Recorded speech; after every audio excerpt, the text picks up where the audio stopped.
off you had it. You were almost there. One more step, and everything would have been different. The light was visible ahead, the darkness thinning.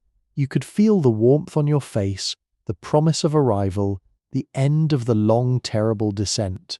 You were carrying what you came for, what you risked everything to retrieve, what you thought you'd lost forever, and then you looked back. You couldn't help it. The urge overwhelmed you. You needed to know. You needed proof. You needed certainty. You needed to verify that it was real, that it was still there, that you weren't walking alone through the dark, carrying nothing but desperate hope. So you turned. And the moment you did, the instant your eyes searched the shadows behind you, it was gone. This is the myth of Orpheus, but it is not about him. It is about you, about the thing you destroyed by demanding certainty, about the love you lost by refusing to trust, about the relationship that dissolved the moment you checked their phone, about the peace that shattered when you couldn't stop analyzing it, about the magic that died when you needed to understand it, about the moment, that one fatal moment when you turned around. You know this feeling. You have lived it. You have been right there at the threshold, so close to having what you wanted, so close to being free, and something in you could not let it be. Something in you needed to look, to verify, to control, to know for certain. And in that glance, that single backward turn, you lost everything. This is not a story about ancient Greece. This is not mythology kept at a safe distance. This is a story about you, about why you sabotage yourself at the edge of success, why you question love when it finally becomes stable, why you check, verify, test, demand proof from the very things that require faith to survive, why you look back when the only instruction, the one condition, the single rule was to keep walking forward. The myth begins not with loss, but with love. Orpheus was the greatest musician who ever lived. His voice could move stones. His lyre could charm animals, bend trees toward him, stop rivers mid-flow. When he played, the world stopped to listen. Even the gods paused. He was the poet, the artist, the one who could translate feeling into sound, who could make the invisible visible, who could speak the language beneath language, and he loved Eurydice. Not casually, not the way people say, "I love you," while scrolling through their phones, half present, half gone. He loved her the way poets love, completely, dangerously, without reservation or escape route. She was his muse, his mirror, his meaning, the one who made the music matter. On their wedding day, she walked into a meadow. A serpent was hiding in the grass. It bit her ankle. The venom moved through her body quickly. She died in his arms, and something in Orpheus died too, but he did not accept it. This is important. Most people, when they lose someone, eventually surrender. They grieve. They move through the stages: denial, anger, bargaining, depression, acceptance. They learn to live with the absence. They integrate the loss. Not Orpheus. He refused. He could not let her go. He could not accept that death was final, that loss was permanent, that some things, once gone, are gone forever. So he did what no mortal had ever done. He descended into the underworld to bring her back. This is where the myth truly begins. Not with the loss, with the refusal to accept the loss, with the decision to go after what has been taken, to descend into the dark, to bargain with forces that do not bargain, to demand back what the universe has claimed. You have done this, maybe not literally, but psychologically, emotionally, spiritually. You have descended. You have gone back into old relationships, trying to resurrect what died. You have replayed conversations in your mind, searching for the moment it went wrong, convinced that if you could just understand it, you could fix it. You have bargained with yourself, with God, with fate. If I just do this, if I just change that, maybe it will come back. You have refused to let go. You have descended into the underworld of your own past, your own longing, your own inability to accept that some things are over. And sometimes, rarely, miraculously, the underworld listens. Orpheus walked into the land of the dead, playing his lyre, singing his grief. The music was unbearable. It was the sound of love confronting its own annihilation. It was beauty refusing to surrender to meaninglessness. It was a man who would rather face the impossible than accept the unacceptable, and the dead wept. The shades, those hollow remnants of lives once lived, paused in their endless wandering. The tortured stopped mid-scream. The Furies, those ancient goddesses of vengeance, softened. Even Cerberus, the three-headed guardian of the underworld, lay down and listened. Music has this power. Not all music, but music born from genuine suffering. Music that does not perform grief, but embodies it. Music that refuses to lie. Orpheus descended deeper, past the rivers of forgetting, past the fields of asphodel where the ordinary dead drift in grey eternity, past the places of punishment where those who angered the gods suffer forever. He walked until he reached the throne room of Hades himself. Hades, god of death, ruler of the underworld, the one who takes and does not return, and Persephone, queen of the underworld, who knew what it meant to be taken, to be claimed, to belong to darkness half the year. Orpheus stood before them and played. He did not beg, he did not argue, he simply played the truth. The music said, "I love her, I cannot live without her, I will not live without her. This love is stronger than death. This love is more real than your laws. Give her back to me." And Hades, who had seen every human plea, every desperate bargain, every attempt to cheat death, was moved. Persephone wept. They made him an offer. This is the moment everything turns. This is where the myth reveals its true nature. Because the gods did not say no, they did not laugh at him, they did not punish him for his audacity. They said yes, yes, you can have her back. Yes, she can return to the world of the living. Yes, love can triumph over death. But there is always a but. There was one condition, one rule, one boundary he could not cross. He had to walk ahead of her. He had to lead her out of the underworld, through the darkness, up through the long ascending path, back to the surface, back to light, back to life. And he could not look back. He could not turn to see if she was following. He could not verify her presence. He could not check to make sure she was really there. He had to trust. He had to walk forward in pure faith, believing she was behind him, even though he could not see her, could not hear her footsteps, could not confirm in any tangible way that she existed. He agreed. Of course he agreed. What choice did he have? He wanted her back. He needed her back. He would have agreed to anything. So he began the ascent, out of the underworld, through the darkness, toward the light, toward the world, toward life, and behind him, silent and invisible, Eurydice followed. This is where the myth becomes unbearable. Because you know what happens. You know he is going to turn. You know he is going to look. You can feel it building with every step he takes. The doubt creeping in, the uncertainty growing, the need for proof becoming unbearable. The mind does this when you cannot see what you're supposed to trust. Is she really there?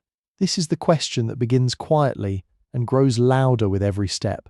Is she really there? Or is this a trick? Did the gods lie? Are they testing me?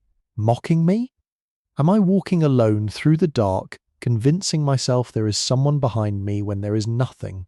No one, just my own desperate hope. The mind fills silence with doubt. When you cannot verify something, when you are asked to trust without evidence, the mind begins to create stories. It begins to test. It begins to imagine worst-case scenarios. It turns faith into a trap. You have felt this in relationships.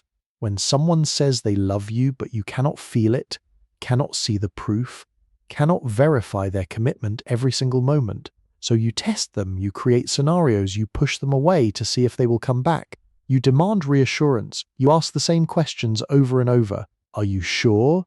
Do you really love me? How do I know in healing? When you're told to trust the process, to have faith, to believe that the pain will pass, but you cannot see the end point. You cannot verify that you are actually getting better. So you check, you analyze, you measure your progress obsessively. You look for proof that the healing is real. And in the constant checking, you interrupt the very process you're trying to trust. In moments of transformation, when you are moving toward a new version of yourself, but you cannot see it yet, cannot confirm that the change is happening, cannot verify that you're actually becoming different. So you look back at who you used to be, you compare, you doubt, you wonder if anything is really changing at all. This is what Orpheus felt with every step. The light was still far away, the darkness around him was thick, he could not hear her footsteps. The underworld does not allow such simple confirmations. He was walking forward into uncertainty, carrying only the gods' promise and his own desperate hope. And the doubt grew. What if the gods lied? What if this is a test I'm failing? What if she is not there, and I reach the surface and turn around, and there is nothing, and I have walked through the dark for nothing? The psychological pressure of this is immense, because trust without verification feels like foolishness. Faith without evidence feels like delusion. Walking forward without looking back feels like walking blindfolded toward a cliff. But this is what love requires. This is what healing requires. This is what transformation requires. The willingness to move forward without proof. The willingness to trust what you cannot see.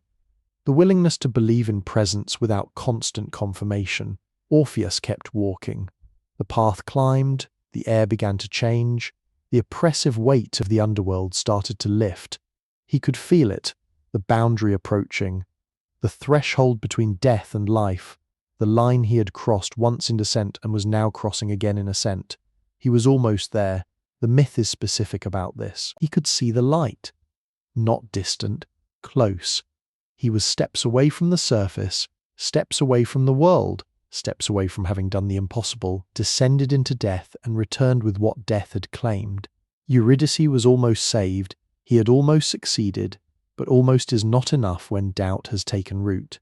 He looked back, just for a moment, just a glance, just to make sure, just to ease the unbearable tension of not knowing, just to verify that he was not walking alone, just to see her face one more time before they emerged into the light together.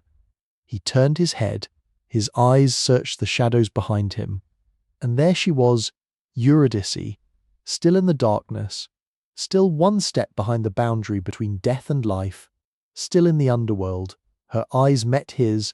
There was no anger in them, no blame, just recognition, just a terrible understanding, just the knowledge that this was the moment, the fatal moment, the irreversible moment. She reached for him. He reached back.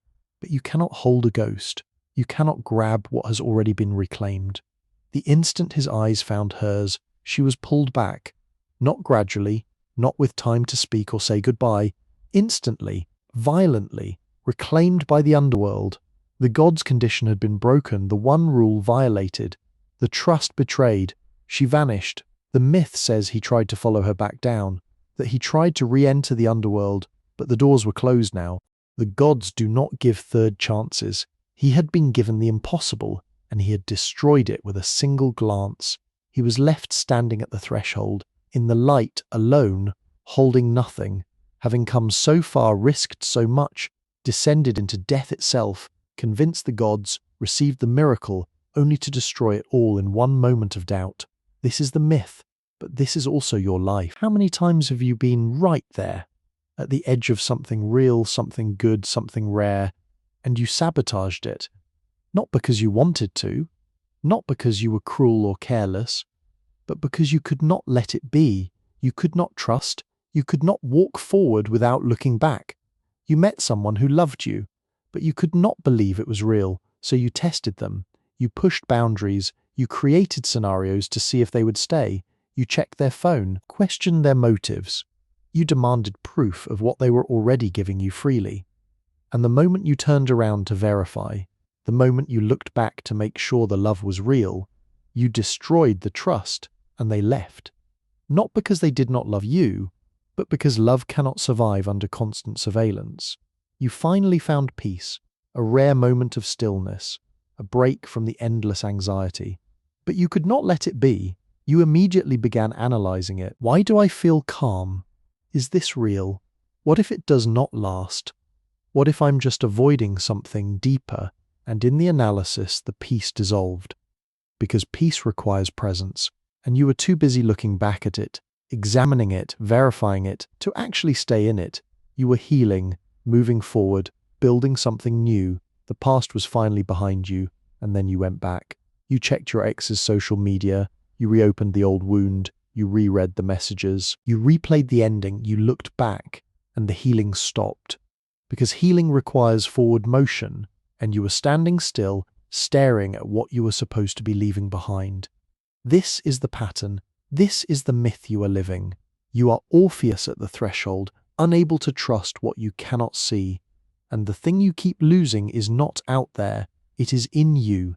It is your inability to trust without proof, your need to control what requires surrender, your demand for certainty in a world that offers none. The psychologists have a name for this: anxious attachment, the inability to trust that someone will stay without constant reassurance, the need to test, verify, confirm, the belief that if you do not check, if you do not look back, something will go wrong. So you look, and in looking, you create the very abandonment you feared. It begins in childhood with inconsistent caregiving, with love that came and went unpredictably, with needs that were sometimes met and sometimes ignored. The child learns, I cannot trust that love will be there when I need it. I have to check. I have to make sure. I have to control the relationship to feel safe. And this pattern continues into adulthood. You meet someone emotionally available, someone consistent, someone who shows up, but you cannot believe it. It feels too good, too stable, too unlike what you learned love was supposed to feel like, so you test them. You create distance to see if they will pursue. You pick fights to see if they will stay. You question their feelings to see if they will reassure you. You look back constantly, checking to make sure they are still there. And eventually they are not. Not because they did not love you, but because the constant testing exhausted them. Because love requires trust to survive. Because you cannot build a future with someone who is always turning around to verify the past. The philosophers call this bad faith, Sartre's term for the refusal to accept the ambiguity and uncertainty of existence, the demand for solid ground where there is none, the need to know for certain, to have proof, to eliminate all doubt, the inability to live with the fundamental unknowability of being alive. We want guarantees, we want certainty, we want to know that if we invest our hearts, if we take the risk, if we walk forward into the unknown, we will not be destroyed. But life does not offer this. Love does not offer this. Healing does not offer this. Growth does not offer this. You have to walk forward without knowing. You have to trust without proof. You have to believe in what you cannot see. And this feels unbearable. It feels like walking blindfolded toward a cliff. It feels like setting yourself up for devastation. So you look back, you check, you verify, you demand proof, and in that demand you destroy the very thing you're trying to protect. Because the looking back is not separate from the losing. The glance is the loss. The turn is the ending. The moment you stop trusting and start verifying is the moment it dies. But here's what the myth knows that the psychology sometimes forgets. Orpheus did not look back because he was broken. He looked back because he loved her. Not in spite of loving her, because of it. His love was so intense, so consuming, so desperately real, that he could not bear the uncertainty. He needed to see her. He needed to know she was there. He needed confirmation that he was not walking alone. The looking back was not a betrayal of love. It was an expression of it. A desperate human, entirely understandable expression of it. He did not look because he doubted the gods. He looked because he loved her too much to trust that she was there without seeing her. The love itself, the overwhelming, unbearable, beautiful love, made the trust impossible. And this is you. You. Do not sabotage because you are fundamentally broken. You sabotage because you care too much. You test because you are terrified of losing. You check because the not knowing is unbearable. You look back because love, real love, deep love, the kind that actually matters, makes you vulnerable in a way that feels unendurable. And when you are that vulnerable, trust feels like insanity. Because what if you trust and you're wrong? What if you believe and it is all a lie? What if you walk forward in faith and you reach the light and turn around and there is nothing, no one, just emptiness? The risk feels too great. So you look early, you check now, you verify before it is too late. You turn around while there is still time to see, to know, to confirm. But this is the cruelty of the myth. The moment you look is always too soon, because the condition was not look back when you are sure. The condition was do not look back at all. The trust required was absolute, of total, without exception. And maybe this is the point. Maybe the myth is not about failure. Maybe it is about impossibility. Maybe it is showing you that some things require more than you have, that some forms of love, some acts of faith, some surrenders are beyond human capacity, that you will look back, not because you are weak, not because you're damaged, not because you do not love enough, but because you are human, and humans look back. We look back at old lovers, wondering what they are doing now. We look back at past versions of ourselves, wondering if we made the right choice. We look back at the moments we think defined us, trying to understand what they mean. We look back because we are wired for memory, for pattern recognition, for learning from what has already happened. This capacity serves us until it does not, until the looking back becomes the thing that keeps us from moving forward, until the need to understand the past prevents us from living in the present, until the demand for certainty destroys the possibility of trust. You are standing at the threshold right now. Maybe not literally, but metaphorically, psychologically, emotionally, you are there. Something is behind you, following you, trying to come with you into the light. Maybe it is healing. Maybe it is a relationship. Maybe it is peace. Maybe it is a new version of yourself. Maybe it is hope. And the only instruction is this: keep walking. Do not look back. Trust that it is there. Trust that it is following. Trust that you do not need proof to believe, but you want to look. The urge is there, building with every step. The doubt is growing. The need to verify is becoming unbearable. What if it is not real? What if you are fooling yourself? What if you are walking toward nothing? What if this is all hope with no substance? And this is the moment. This is where the myth lives. This is where you decide. Will you keep walking? Or will you turn around? Because if you turn, you will lose it. Not might, will. The looking is the losing. The need for certainty is the thing that destroys what you're trying to hold. But if you keep walking, if you can endure the not knowing, the uncertainty, the terrifying faith required to move forward without proof, then maybe, just maybe, you make it. Maybe you reach the light. Maybe what is following you emerges with you. Maybe you get to keep it. The myth does not tell you this part, because the myth is about Orpheus. And Orpheus looked. But you are not Orpheus. You are the person hearing the story, the person standing at your own threshold, the person deciding right now whether to trust or to verify. The question is not whether you will be tempted. You will be. The question is, will you do it anyway? Will you turn? Or will you keep walking, even when every fiber of your being is screaming for proof? Have already lost so much by looking back. Old relationships that might have healed if you had stopped reopening the wound.